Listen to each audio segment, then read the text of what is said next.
나도 기생충 봤습니다. 좋던데요. 런베리게니가 진짜 잘 나가요? 겁나 빠르냐고. 아, 예. 뭐 38선 밑으로는 제일 빠른 차입니다. 뭐 밟으면 그냥 확. 응? Cat's out the bag. Vincenzo is part of the mafia, and Junwoo is now exposed as the chairman of Babel Group. Let's talk about episode 11 and 12 of Vincenzo.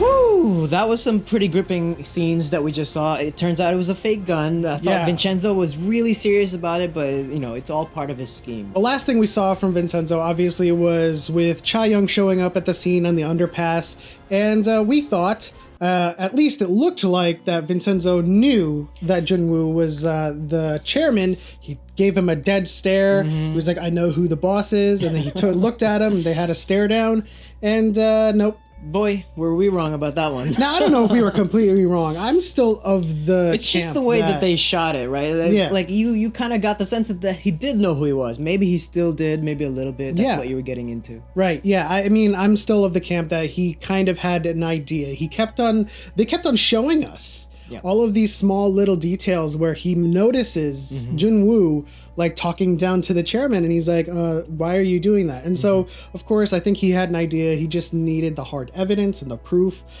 before he made his accusation. Now, in order for them to finally confirm his identity, they had to go through a couple of hoops. Now, obviously, there was some legal trouble with Vincenzo, and of course, Mr. An came to the rescue. Mr. An is the man. He is the MVP of this. He's just so charismatic. His eyes, his facial expressions, it just brings joy to me watching him, right? Yeah. And so, like, you know, we just apparently found out that he is an executive of this international agency. I thought he was kind of like a small fry at first, but it seems like he's up there in higher ranks. And they swoop in to bring him out. As in love as Mr. An is with Vincenzo, there is love in the air between Cha-Yong and Vincenzo here. But of course, they confirmed his identity using the security footage of the person that Junwoo used to gather intel on Vincenzo in Korea. And of course, they got the identity of that guy. And then they used, or Vincenzo used Russian roulette on him and intimidated him, and they've confirmed his identity. And upon learning about this, Vincenzo shows up at his penthouse, and he shows up with a gun, and he puts it to his head, and he threatens to kill him. And then, you know, obviously that turns out to be a fake gun, and so he can't be charged with attempted murder, only intimidation, aggravated intimidation, I guess. Like and so I mean, like 2 times already Vincenzo is brought in. I'm having trouble understanding whether prosecution can detain people like a police agency or a law enforcement agency.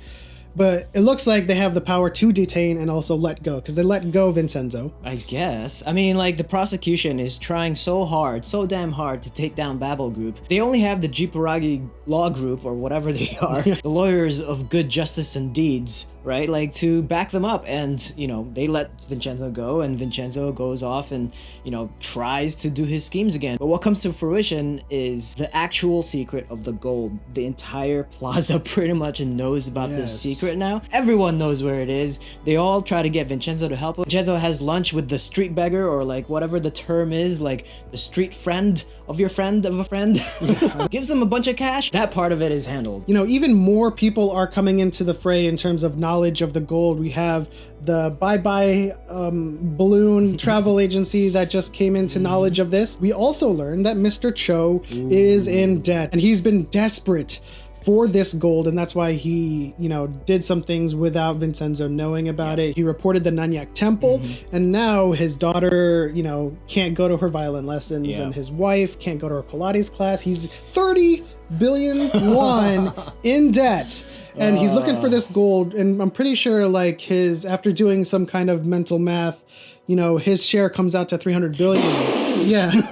his share comes out to about 300 billion. So you minus 30, and you've already taken out quite a chunk in that share. Yeah, I don't want to think about the math. There's definitely something about Mr. Cho here. He's in supreme debt, and he is desperate, right? And so we'll touch on him a little bit later on, because there was always something in the back of my mind about him, like his current state of affair, his mental state, like where he's at. Like, I kind of had like a bad feeling about it because he's kind of growing a little bit more desperate, as I said, and doing all these moves without Vincenzo. But before that, your theory about Chairman Jang Han-so turning against his brother actually happened. Well, kind of halfway. Yeah, my theory was that he would flip and kind of go on to the Vincenzo side of things. He just missed. Well, he didn't really go over to the other side, right? He just kind of turned on his brother. And, you know, I didn't really see that panning out, but it did happen. Maybe it'll still happen now that these turn of events have happened. Han-suk is back, the real chairman of Babel Group, and I think that Han-so has more of a reason now to flip and go over to Jipuragi. Leading up to that, Mr. Han and Han-so were, you know, talking about eventually usurping his older brother, and Mr. Han shows that he's got some gunslinging skills. Yeah. And in the middle of all of that, Vincenzo is messing with Han-suk or Junwoo or 2 p.m. Or 2 p.m. I'd rather call him 2 p.m. There's too many Jang and Hans and Sos and Chos and Chois happening here in this show. Boom. 2 p.m. is unraveling here. Vincenzo's shadows. That's so hard to say at the same time. Vincenzo's shadows are onto him, tapping into his water supply and, you know, messing with him. And he is actually forced to think about revealing himself. So he goes on the run and he tries to get away from everything while he leaves Han-so in charge of actually being the chairman. But of course, Vincenzo follows him everywhere. And so this leads up to the point where Han-so is in the forest with his brother Han-suk, and he fires upon him, and this forces him to reveal himself. You know, desperate times calls for desperate measures. His greatest strength of hiding in the shadows or waiting in the wings is now his greatest weakness. It's actually Vincenzo's plan to do it that way, right? Yeah. Like, he's forcing him out of his comfort zone.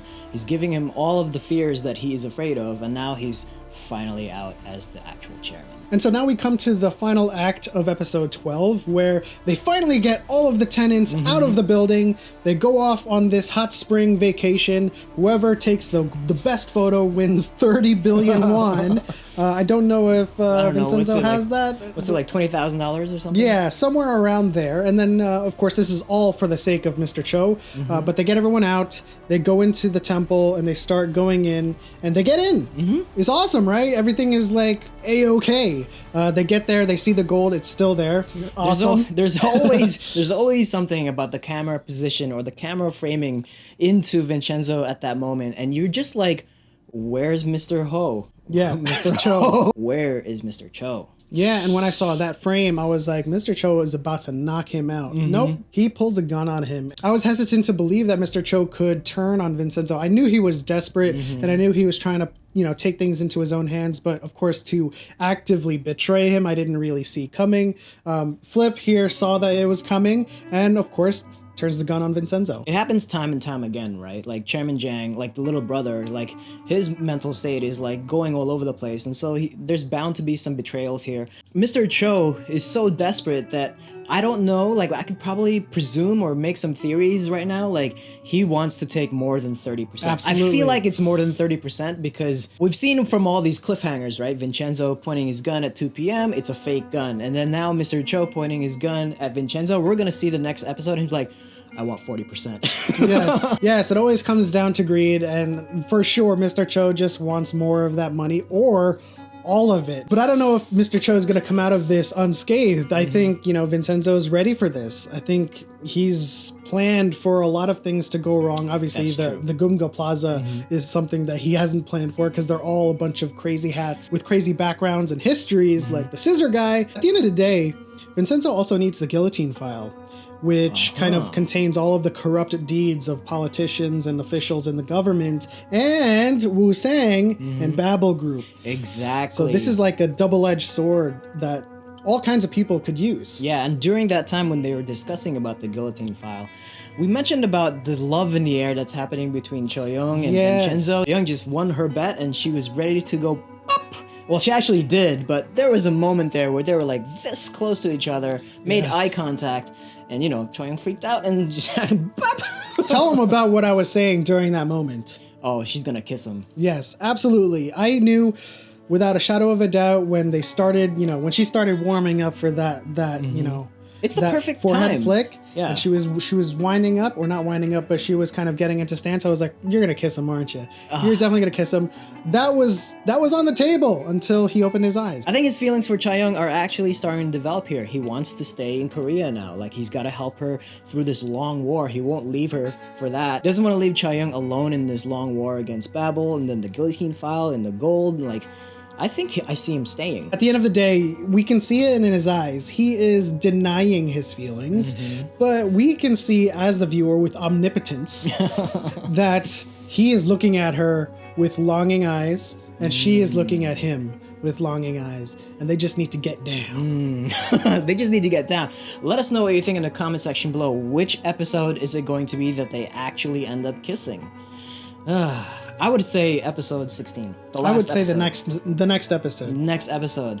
13. Okay, well, let us know what you think in the comment section below. In any case, that is it for us, guys. Thank you so much for stopping by. Leave a like, subscribe if you haven't already. Tap that bell notification for more videos from us. And once again, we'll see you next time.